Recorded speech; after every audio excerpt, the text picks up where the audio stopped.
donc sois le bienvenu aussi. Merci Ruben. Bonjour à tous, content de vous voir et de pouvoir ouvrir la Bible ensemble. Alors n'hésitez pas à prendre une Bible, il y en a sur le côté là-bas, si vous voulez avoir les mots devant vous qui vous aideront à suivre ce que je vais dire. Dans la ville européenne d'Athènes, en Grèce, un jour un homme a eu une rencontre avec les philosophes et les penseurs de son époque. Et face à ces penseurs, ces gens très intelligents, il leur a parlé en parlant d'une chose qu'ils ne connaissaient pas. Ils connaissaient beaucoup de choses, mais quelque chose qu'ils ne connaissaient pas, quelque chose qu'ils ignoraient. C'était l'identité du vrai Dieu, le Dieu vivant. L'homme leur a expliqué que finalement, Dieu, il était très différent des autres divinités qui sont adorées dans les temples et qui sont façonnées dans des pierres, dans des sculptures. Le Dieu vivant n'a pas besoin d'être servi par des mains humaines. Il n'habite pas dans des temples, des maisons faites par la main de l'homme. C'est lui qui nous a fait et qui nous a accordé la vie et l'être, le mouvement. Et a décidé où nous allons vivre. En parlant de ce Dieu qui était très différent de nous, il a dit que maintenant Dieu a fixé un moment où il va juger le monde avec justice par l'homme qu'il a désigné. Il a donné une preuve certaine à tous en le ressuscitant d'entre les morts. Ce qu'il annonçait ce jour-là, il s'agit de Paul, l'apôtre qui faisait ce message, c'était qu'il viendra un jour où pas seulement quelques personnes, mais toute personne qui a vécu sur terre, tout être humain, sera jugé par Dieu. Et Dieu a nommé comme juge son propre Fils, Jésus-Christ. Et la preuve que Jésus va juger le monde, c'est que Jésus est ressuscité d'entre les morts. En entendant cela, certains se sont moqués de lui, pensaient que c'était pas sérieux. Certains ont cru, mais d'autres se sont moqués de lui. Et en fait, c'est comme ça quand nous parlons de choses sérieuses, parfois les gens se moquent et ne prennent pas cela très au sérieux. Mais nous devons le prendre au sérieux. On a tous entendu des blagues, j'imagine, sur l'au-delà, avec Saint Pierre au port du paradis. Parfois, ces blagues nous font rire, parce qu'elles montrent l'absurdité de notre vie humaine avec une autre perspective. Mais, je ne vais pas vous raconter une blague ce matin, la Bible nous dit la réalité, la sobre réalité. Ce n'est pas une blague, il n'y a pas une discussion avec un ange ou avec Saint Pierre, Simon Pierre dans la Bible. La Bible déclare plutôt comment va être ce jugement. Et la réalité que nous allons voir aujourd'hui est que Jésus-Christ est désigné comme juge, et parce que c'est lui qui va donner son verdict sur ma vie, sur ta vie, notre vie, et que son verdict sera valable pour toute l'éternité, on a intérêt à savoir quel sera son verdict sur nous. Je veux savoir ce qu'il va dire. Dieu jugera le monde avec justice. Ce même message qui a été dit par Paul aux Grecs et aux philosophes, il l'a écrit aussi à des gens d'une autre métropole, la capitale de l'Empire romain, à Rome. Et c'est ce que nous sommes en train de découvrir ici dimanche après dimanche, la lettre de Paul aux Romains. On arrive au chapitre 3 aujourd'hui et on commence à comprendre que Dieu est en colère. Et aussi à travers les différentes phrases que nous avons vues jusque-là, nous avons compris pourquoi il est en colère. Dieu est juste et nous sommes injustes. Mais aujourd'hui, en quelque sorte, on va répondre à la question, est-ce que son jugement sera juste? Lorsque Dieu jugera le monde à travers Jésus-Christ, est-ce que son jugement sera juste? Et nous allons voir deux parties de la réponse. Une partie qui est en Dieu, qui décrit son caractère, et une partie de la réponse qui se trouve en nous aussi, en voyant qui nous sommes et comment nous ressemblons au reste de l'humanité. Alors en écrivant ces lettres juste avant de lire cela, je veux que vous compreniez que en fait, Paul il avait beaucoup l'habitude de questions que les gens lui posaient. Et donc en écrivant, il écrit déjà les questions en anticipant ce qu'ils vont dire. C'est pourquoi il y a des questions dans notre lecture. Je vais lire Romains 3, versets 1 à 9. Quel est donc l'avantage des Juifs? Ou quelle est l'utilité de la circoncision? Cet avantage est grand de toute manière. Tout d'abord, c'est à eux que les paroles révélées de Dieu ont été confiées. Que dire si quelques-uns n'ont pas cru? Leur incrédulité annulera-t-elle la fidélité de Dieu? Certainement pas.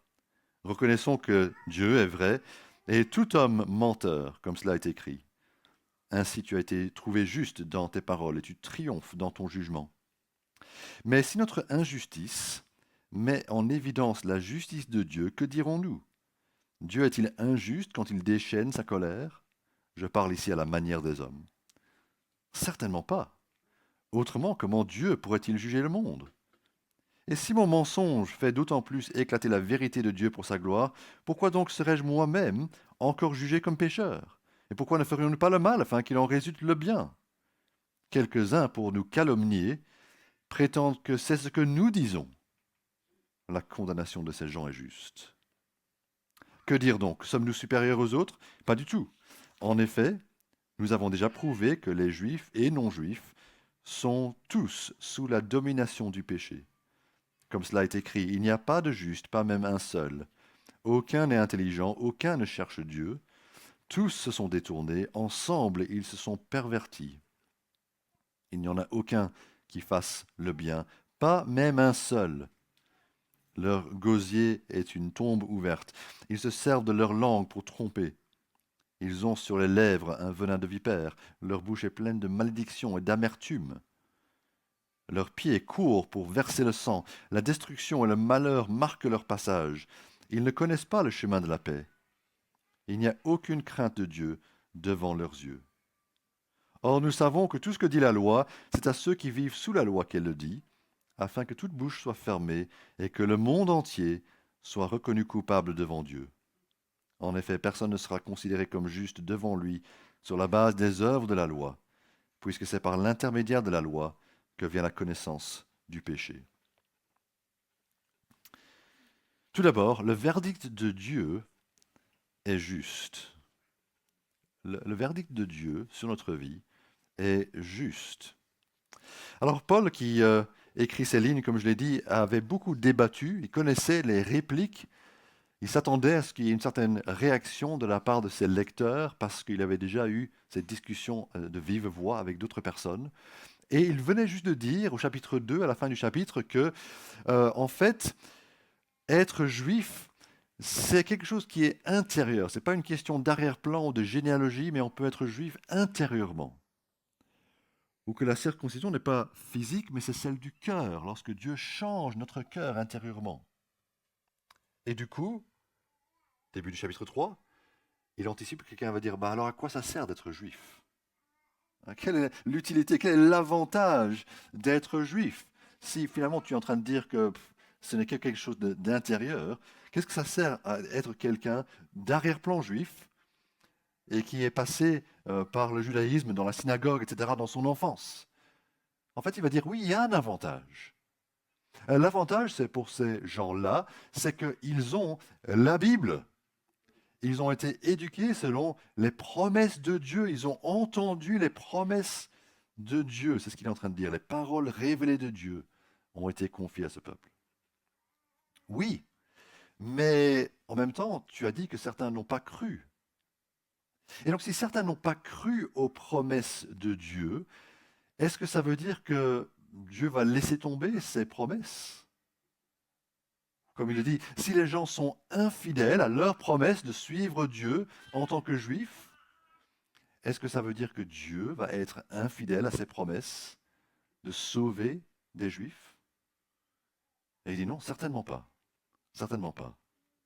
Regardez le verset 4. Certainement pas. Reconnaissons que Dieu est vrai et tout homme menteur, comme cela est écrit. Ainsi tu as été trouvé juste dans tes paroles et tu triomphes dans ton jugement. On va revenir à ce verset parce que c'est la clé, mais Dieu est vrai. Il est en train de dire, tout ce que Dieu promet de faire, il le fera. Lorsque Dieu dit quelque chose, c'est vrai. Ça se réalise. Il tient ses promesses. Il dit des choses fidèlement. Il n'est pas fourbe. Il est honnête. Et Dieu est juste. Ce qui veut dire qu'il triomphe dans son jugement. l'idée qui est derrière ça, cette phrase-là, tu triomphes dans ton jugement, c'est que quelqu'un puisse dire, je vais faire un procès à Dieu. C'est fou, évidemment, de penser comme ça. Mais des gens qui disent, non, moi je vais juger qu'en fait, Dieu, il est injuste. Je vais faire un tribunal, je vais amener une accusation contre Dieu et je vais dire, Dieu est injuste. Commencez ce tribunal-là, qu'est-ce qui va se passer? Dieu va triompher. Vous allez perdre votre tribunal. Vous allez perdre votre procès. Parce que Dieu triomphe lorsqu'il est jugé. Il montre vraiment qu'il est au-dessus de tout reproche, entièrement juste, incorruptible. Alors après avoir établi ça, il va commencer à avoir une petite discussion. Et c'est une discussion un peu étrange pour nous, parce qu'il dit, il parle à la manière des hommes. Donc on sait que quand Paul écrit, il écrit sous l'impulsion du Saint-Esprit, il est en train d'écrire les paroles de Dieu, mais parfois en fait ce qu'il dit, c'est pas ce que lui pense, mais ce que les autres pensent. Et c'est ce qu'il fait au verset 5 par exemple. Si notre injustice met en évidence la justice de Dieu, que dirons-nous? Dieu est-il injuste quand il déchaîne sa colère? Je parle ici à la manière des hommes, donc il donne un argument humain. Verset 7, il continue. Si mon mensonge fait d'autant plus éclater la vérité de Dieu pour sa gloire, pourquoi donc serais-je moi encore jugé comme pécheur? Qu'est-ce qu'il est en train de dire là? Récapitulons. Mon injustice montre que Dieu est juste, parce que mon injustice est punie par un Dieu juste. Donc mon mensonge montre combien Dieu est vrai et juste. Quelqu'un réfléchit à ça et il se dit, quelque part en fait, je suis en train de faire du bien à l'image de Dieu comme un Dieu juste, en étant moi-même si mauvais et si injuste. Parce que je montre combien il est juste quand il me punit. Un étrange argument, bien entendu. C'est comme un étudiant qui est tellement indiscipliné qu'il se fait renvoyer des cours. Il est envoyé en retenue, et puis finalement il est tellement indiscipliné et mauvais qu'il est renvoyé de l'école. Puis chaque année, il recommence la même chose, la même catastrophe. Il est renvoyé de l'école chaque année. Et puis il dit, en fait, le préfet de discipline de cette école, et l'école en général, a une excellente réputation pour sa discipline. Et en fait, c'est grâce à moi. Parce que moi, j'ai été un si mauvais élève, et parce que j'ai été renvoyé tant de fois, j'ai pu montrer combien ils sont stricts par rapport à la discipline de cette école. Mais non, c'est fou, c'est idiot ce genre de raisonnement. En fait, c'est condamnable, dit Paul. Dieu est juste, et notre injustice montre la différence entre lui et nous, mais notre injustice ne nous excuse pas simplement parce que Dieu est juste. On ne doit pas faire le mal, plus de mal, pour que le bien puisse résulter de ce mal. C'est important qu'on réfléchisse à cela, parce que quand il évoque cela, il est vraiment en train de dire, verset 8, que c'est une calomnie. Quand nous pensons à comment nous présentons notre foi, nous disons aux gens, peut-être que vous avez eu ces conversations déjà, et vous expliquez un petit peu comment ça marche, le pardon de Dieu, et tu leur dis, en fait, moi, mes fautes, elles sont pardonnées. Et il dit, alors ça veut dire que tout le mal que tu as fait de ta vie, c'est juste pardonné par Dieu? Tu dis, oui, le mal que j'ai fait par le passé, le mal que je fais aujourd'hui, même le mal que je ferai demain, pardonné par Dieu, simplement. Alors ils réfléchissent à ça et ils disent, ah non mais alors tu vas faire autant de mal que tu peux alors, parce que tu vas juste continuer à faire plein de péchés pendant ta vie, parce que tu sais que c'est pardonné d'office. Et ça en fait c'est une calomnie, dit Paul. C'est calomnie parce que non, c'est pas du tout comme ça qu'on veut vivre, en vivant comme le diable, simplement parce que nous sommes pardonnés. Au contraire. Donc dans ces versets, on est en train de comprendre vraiment à quel point Dieu donnera un verdict qui est juste, lui qui est le juge de l'humanité.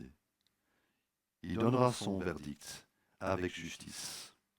On revient au verset 4 qui dit qu'il sera trouvé juste dans ses paroles et triomphera dans son jugement. Imaginez le moment du verdict. Quand Dieu nous ramènera à la vie, ceux qui sont morts par le passé, les hommes et les femmes de toute l'histoire, les jeunes, les vieux, les personnes de toutes les nationalités, et que Jésus lui-même donnera son verdict en tant que juge. Il donnera son verdict à un homme juif. Tu as connu les 10 commandements.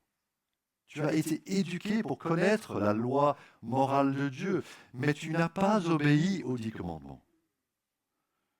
Tu es donc coupable et condamné.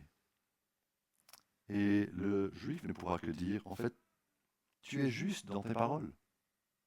Ce que tu dis est juste. Ce que tu dis est vrai.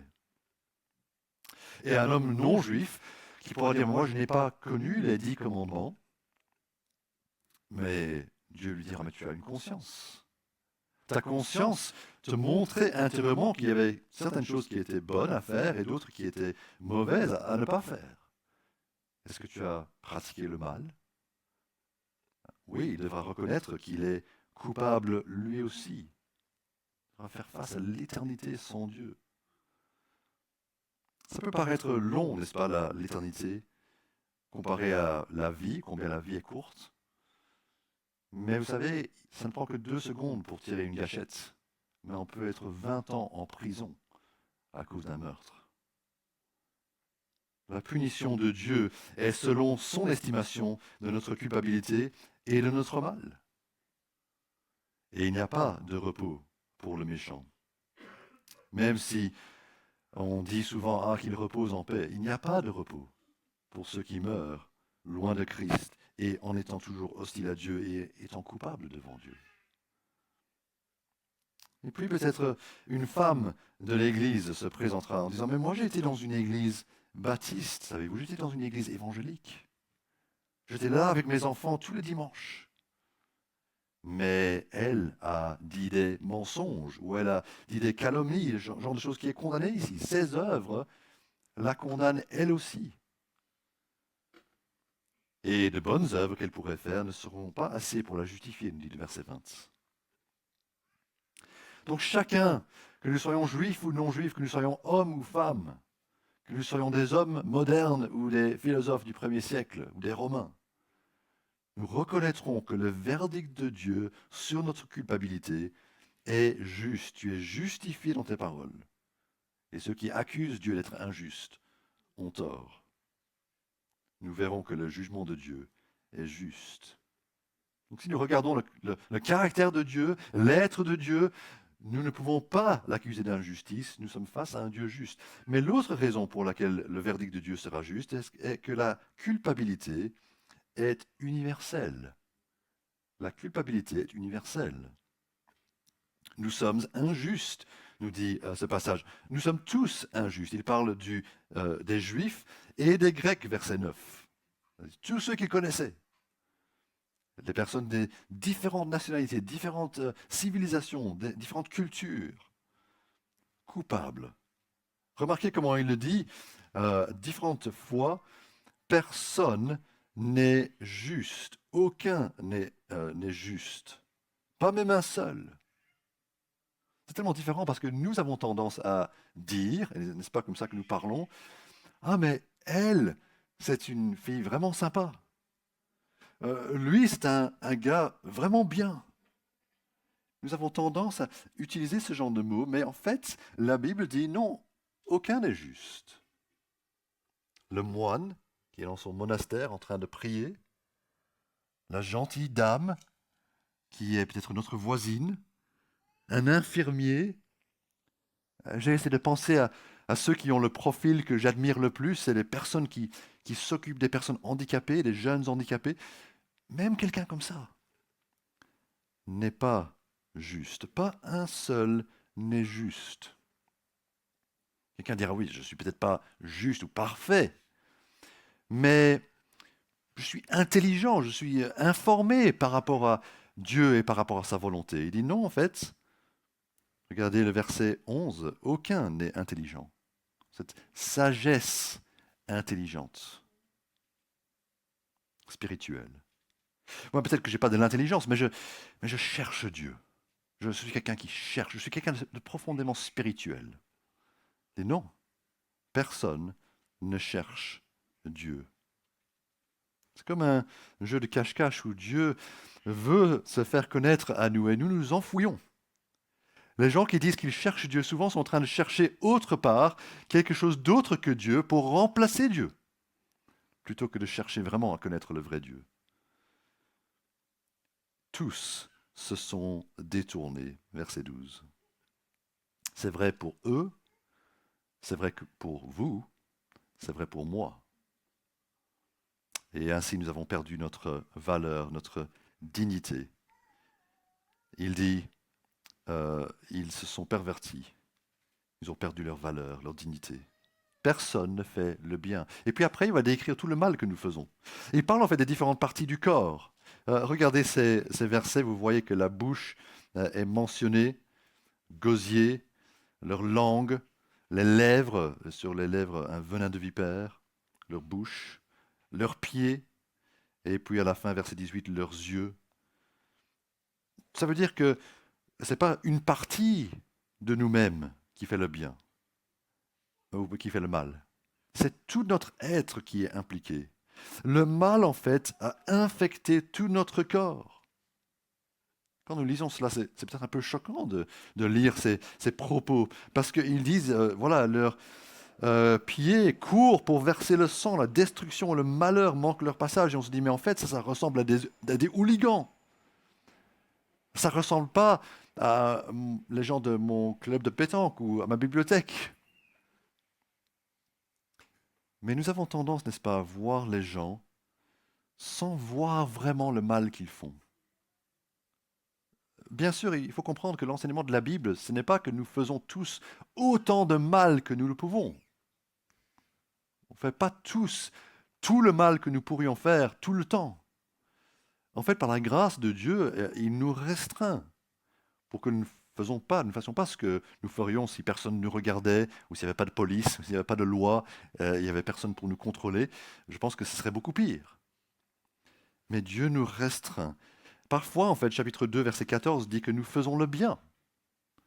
Donc on n'est pas en train de dire que personne ne fait rien de bien, mais simplement que le bien qu'ils font n'est pas assez parce que finalement nous sommes infectés par le mal qui nous touche tous profondément.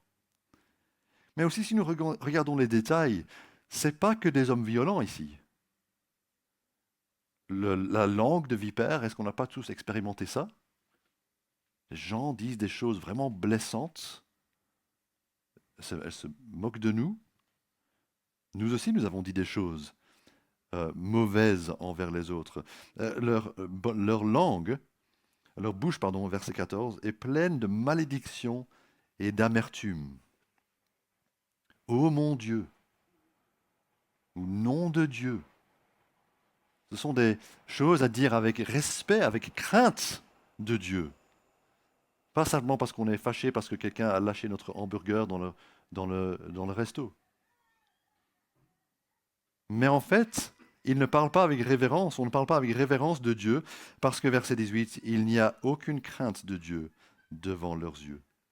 Ces différentes phrases qui sont en italique dans la Bible sont en fait des citations de l'Ancien Testament. Et en les mettant ensemble, non seulement il fait le profil un petit peu du pécheur avec toutes les différentes parties du corps, mais il montre que des personnes qui avaient cette loi, les Juifs, étaient néanmoins désobéissantes à la loi de Dieu. Et le résultat, en fait, au verset 19, afin que, donc ce que nous dit la loi, c'est à ceux qui vivent sous la loi, c'est-à-dire les Juifs, qu'elle le dit, afin que toute bouche soit fermée et que le monde entier soit reconnu coupable devant Dieu. Coupable devant Dieu. Toute bouche fermée, aucune excuse, aucune défense. Qu'est-ce qu'on peut faire alors pour se défendre devant un Dieu juste comme cela? Ben, certains trouvent refuge dans un groupe d'amis. Ils se disent, voilà, je suis aimé parmi eux, et quand je suis avec eux, c'est comme s'ils me considèrent comme une bonne personne. Je me sens un peu mieux vis-à-vis de moi-même à cause de mes amis. D'autres cherchent l'admiration des autres pour leurs dons ou pour leur beauté extérieure. Mais le problème demeure, ce n'est pas une question de réputation ou d'apparence, c'est une question de cœur, n'est-ce pas? Le problème est à l'intérieur de nous.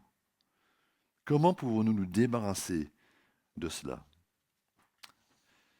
Eh bien, je veux vous donner une petite pensée sur nous et puis une grande pensée sur Dieu.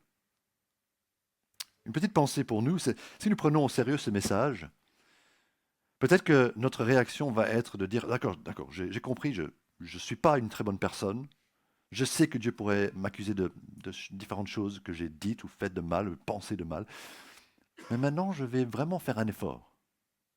Vous allez voir, en 2026, je vais être quelqu'un de différent. Je vais vraiment être sérieux dans ma foi, sérieux vis-à-vis de Dieu. Je vais faire plein de bien autour de moi. Je vais donner des dons, je vais m'occuper des pauvres, je vais prendre soin des démunis. Je vais vraiment faire un effort. Vous allez voir. Mais si tu fais toutes ces bonnes œuvres que tu peux, ça n'a pas changé le verdict de Dieu sur ta vie. Je sais ça parce qu'au verset 20, il dit, personne ne sera considéré comme juste devant lui sur la base des œuvres de la loi. C'est par l'intermédiaire de la loi que vient la connaissance du péché. Plus tu essayes de garder les 10 commandements, de faire du bien, plus tu te rends compte à quel écart il y a entre toi et la loi de Dieu. Tu ne peux pas changer le verdict de Dieu.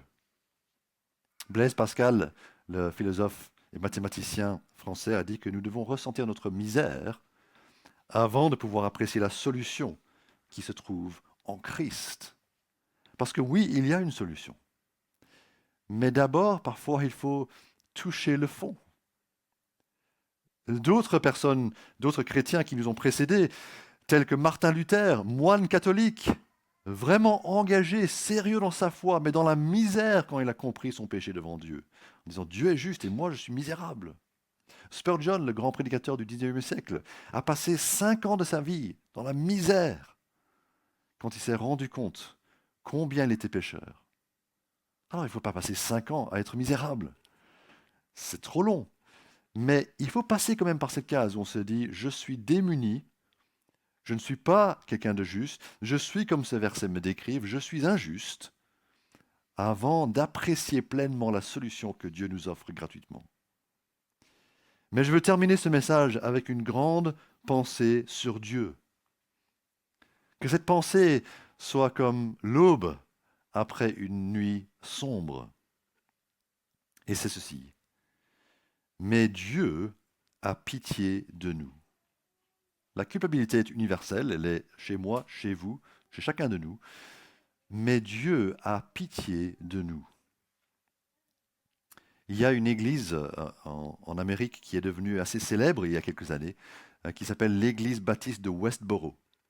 Ce n'est pas l'église de Marlboro, ça c'est des églises pour fumeurs, c'est l'église de Westboro.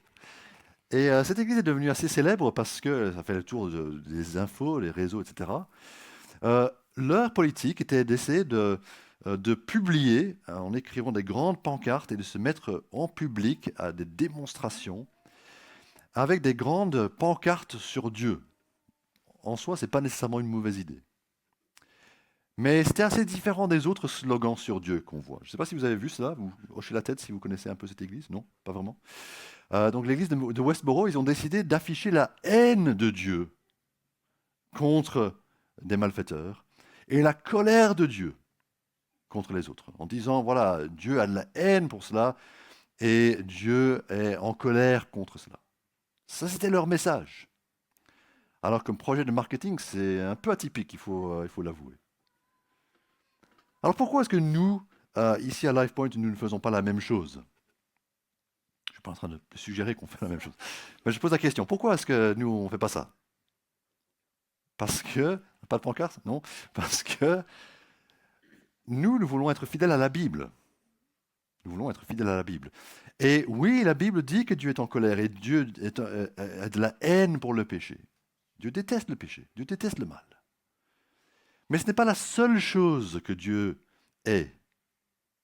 Ce n'est pas la seule chose que la Bible dit. D'ailleurs, si on regarde attentivement la Bible, on voit combien Dieu est miséricordieux et bon, et combien cette vérité-là est mise en avant.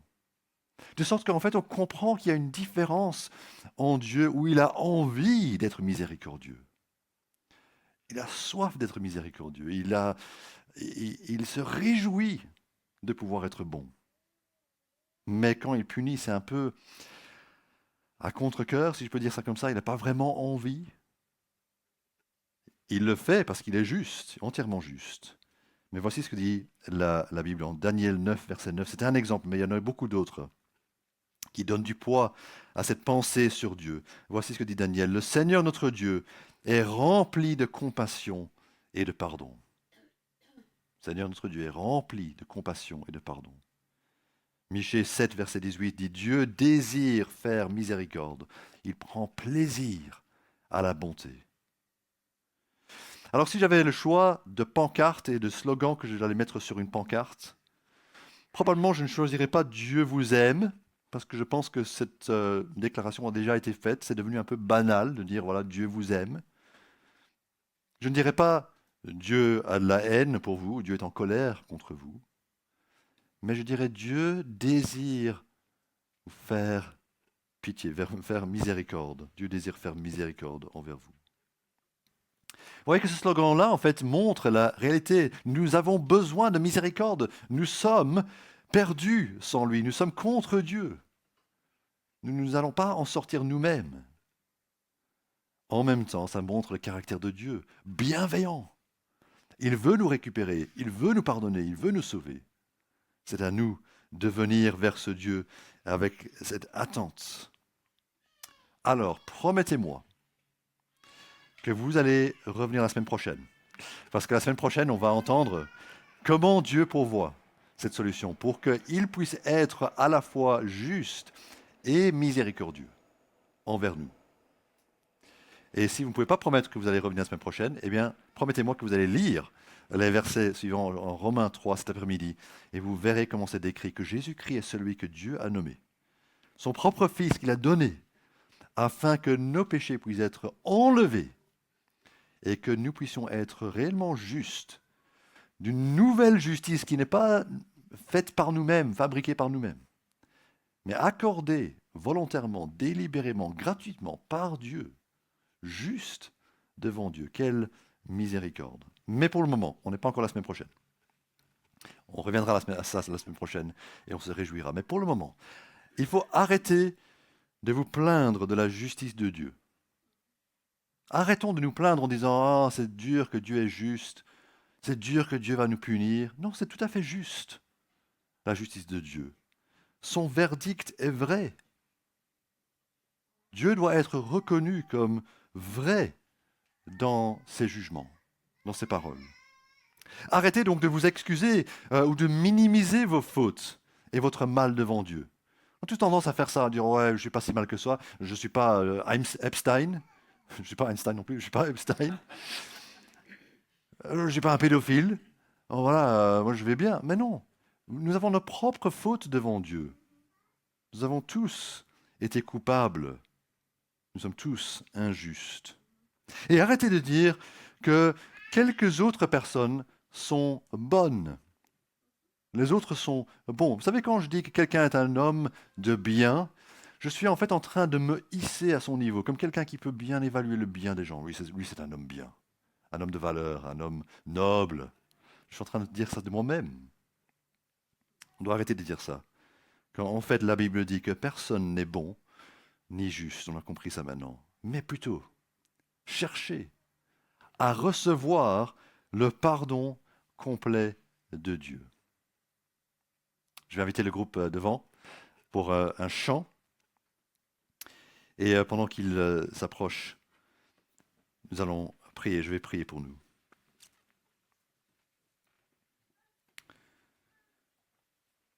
Notre Dieu, nous ne voulons pas nous plaindre de ta justice. Tu es juste et c'est une qualité. Tu es juste et vrai.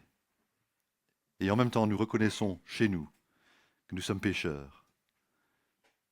Nous sommes sans excuse. Alors nous te louons parce que tu es miséricordieux et nous te demandons simplement aie pitié de nous. Au nom de Jésus. Amen. Nous allons chanter un nouveau chant maintenant. C'est un chant qu'on a mis dans notre groupe WhatsApp. Si vous n'êtes pas dans notre groupe WhatsApp, vous avez la possibilité de le scanner ici avec le code QR ou près de l'ascenseur. Mais c'est un nouveau chant qui nous permet d'exprimer devant Dieu ces réalités dont nous avons entendu parler ce matin. D'une part, oui, nous sommes pécheurs devant Dieu. Mais aussi, nous pouvons faire appel à la pitié de Dieu et sa miséricorde envers nous en Jésus-Christ. Et donc ce chant est un chant heureux, un chant qu'on peut chanter avec confiance, quand nous savons que Dieu est miséricordieux et juste. Levons-nous pour chanter ce chant.